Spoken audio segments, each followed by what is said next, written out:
Hai, apa kabar semuanya? Semoga kabar Anda baik-baik saja. Terima kasih karena sudah memberikan support dan juga kesetiaan Anda untuk membangun channel Codot Film. Yuk kita lanjutkan alur ceritanya, sambil siapin kopi dan cemilan, setting suara volume full. Gasken. Bantuan. Mendekati pintu yang berat, ada lebih dari 10 penjaga dengan mata acuh tak acuh berdiri kokoh di depan gerbang, membatasinya. Di salah satu sudut gerbang di kursi, duduk seorang pria yang tampak menyendiri. Di tangannya ada pena dan buku tebal. Pada saat ini banyak anggota klan berbaris di depan lelaki tua itu, masing-masing dari mereka telah membawa metode ki apapun kepadanya sehingga mereka dapat menandatanganinya. Setelah melakukannya, mereka dengan hati-hati meninggalkan paviliun di bawah tatapan dingin dari 10 penjaga atau lebih. Ini adalah prosedur untuk meninggalkan paviliun metode ki. Sebelum memasuki paviliun metode ki, Xiaoyan dan semua orang diberitahu tentang prosedurnya, oleh karena itu bukanlah sesuatu yang tidak terduga. Paviliun metode ki adalah tempat di mana semua metode ki klan diadakan, metode yang diperoleh dengan susah payah oleh klan selama lebih dari puluhan generasi.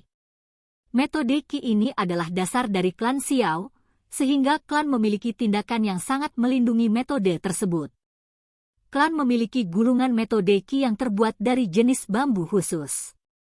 Bambu bisa diartikan sebagai ibu anak. Bagian induk seukuran telapak tangan sedangkan bagian anak bisa tumbuh hingga belasan meter. Karena gulungan teknik dibuat dari bahan khusus ini, selama kepala klan memegang bagian ibu, tidak mungkin ada orang yang bisa menyelinap pergi dengan gulungan. Saat seseorang meninggalkan daerah itu dengan gulungan anak laki-laki, gulungan ibu akan memberitahu semua orang. Area pengaruh orang tua kebetulan menutupi seluruh Xiao Clan. Oleh karena itu, setelah teknik scroll meninggalkan Xiao Clan, itu terdeteksi. Tentu saja, tidak ada yang mutlak di dunia ini. Seseorang dengan douki yang cukup kuat dapat dengan paksa menghancurkan koneksi antar gulungan. Namun, dengan kekuatan pada tingkat itu, mengapa orang repot-repot mencuri metode ki tingkat Huang? Akhirnya giliran Xiao yang setelah mengantri untuk jangka waktu tertentu. Berjalan ke depan, dia mengeluarkan metode ki dari sakunya dan memberikannya kepada lelaki tua itu. Menerima gulungan merah tua dari Xiao yang membuat lelaki tua itu sedikit terkejut. Matanya dengan cepat menilai anak laki-laki itu saat dia berpikir dalam hati, ini, pembakaran flame refinement, dilindungi oleh perisai dengan kekuatan Duan Qi ke-9. Bocah kecil ini, untuk berpikir dia benar-benar bisa melewatinya. Tampaknya dia memiliki beberapa keterampilan. Setelah merekam bahwa Xiaoyan memiliki gulungan itu, lelaki tua itu mengembalikannya kepadanya dan dengan acuh tak acuh memperingatkan, saya pikir Anda tahu aturannya, kan? Gulungan itu tidak bisa meninggalkan klan, kalau tidak akan ada konsekuensi yang parah. Anda harus mengembalikan gulungan setelah 1 tahun. Tidak boleh ada kerusakan padanya. Dengan santai menganggukkan kepalanya, Xiaoyan pindah ke samping. Dia bersandar di pintu depan dan menunggu gulungan Sun Er direkam. Sambil tersenyum ringan pada Xiaoyan, Sun Er mengulurkan pergelangan tangan putih saljunya dan mengeluarkan gulungannya. Melihat Sun Er berdiri di depannya, wajah tanpa emosi dari lelaki tua itu tiba-tiba mengeluarkan sedikit senyum hormat. Dengan menggunakan kedua tangannya untuk menerima gulungan itu, dia kemudian dengan cepat mencatat peminjam gulungan itu. Berdiri ke samping, Xiaoyan menyipitkan matanya pada lelaki tua itu setelah melihat perubahan sikapnya. Jari-jari Xiao yang sedikit melengkung secara naluriah. Karena lelaki tua ini bertanggung jawab atas paviliun metode ki, posisinya di klan sebanding dengan salah satu dari 3 tetua.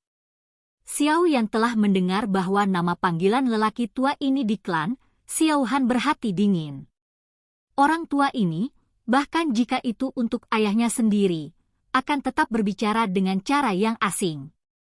Wajah tua tanpa emosi, seperti otot orang yang baru saja meninggal, kaku karena rigor mortis.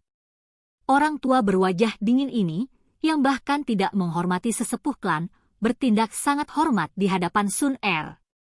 Ini sekali lagi membangkitkan minat Xiao Yan pada identitas Sun Er. Menggosok hidungnya, dia memikirkan bagaimana setiap kali Sun Er diam tentang identitasnya. Mengangkat kepalanya, dia melihat Sun Er datang dengan senyuman di wajahnya. Dengan mengangkat bahu, dia pergi bersamanya melalui pintu depan. Meledak keluar dari pintu masuk yang ramai, Xiao Yan menghirup udara segar.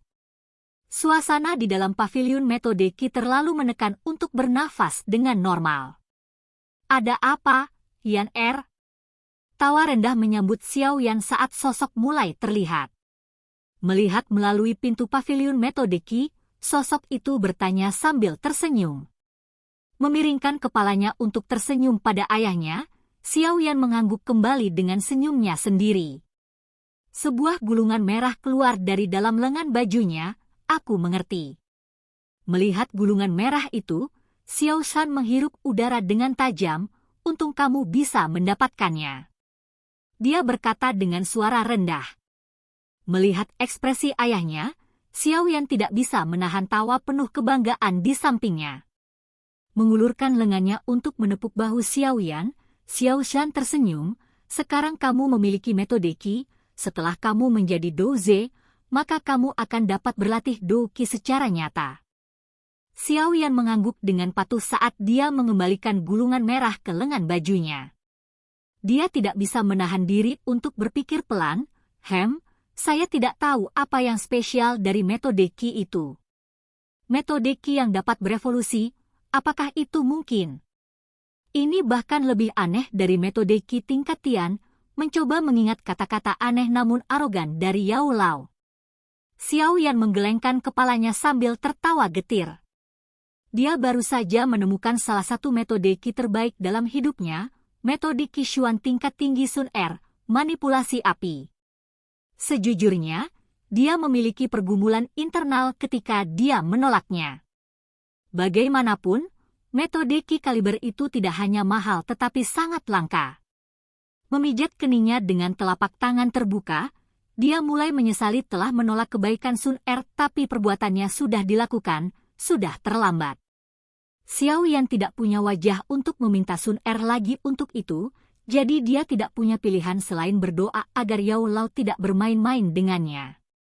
Jika tidak, dia akan menjadi pecundang terbesar dari semua orang.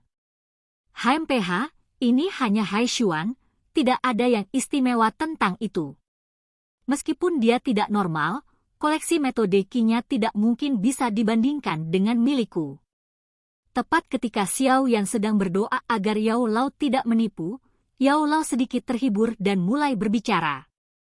Akhirnya kamu mengatakan sesuatu. Mendengar suara itu dalam pikirannya sendiri, Xiao Yan menggaruk hidungnya.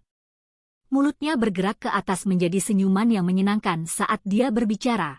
Maksudnya mengatakan begitu banyak adalah agar dia bisa memaksa kakek tua itu untuk mengatakan sesuatu yang menenangkan. Dasar bocah kecil, mencoba menipuku. Sebuah gema keluar dari dalam pikiran Xiao Yan. Yao Lao tidak tahu harus tertawa atau menangis dan malah berkata, "Nak, teruslah berlatih Do Qi. Metode Qi bukanlah sesuatu yang perlu Anda khawatirkan, metode Qi saya tidak akan lusuh. Di masa depan, prestasi Anda tidak akan lebih rendah dari gadis kecil itu. Klannya hanya..." Ahem. Meskipun Xiao Yan kecewa karena kalimat terakhir tidak bisa dimengerti, dia masih mengangguk sambil tersenyum. Dia diberi jawaban atas pertanyaannya sehingga dia bisa berkonsentrasi berlatih Do Qi sehingga dia bisa menjadi Douze. Ini adalah langkah pertama yang harus dia ambil agar dia menjadi kuat dan, baginya untuk menemukan Nalan Yanran yang telah ada di pikirannya untuk beberapa waktu. Silahkan pergi ke... Oke guys, jangan lupa like, comment, share, and subscribe di channel Codot Film. See you next video, peace out and bye-bye.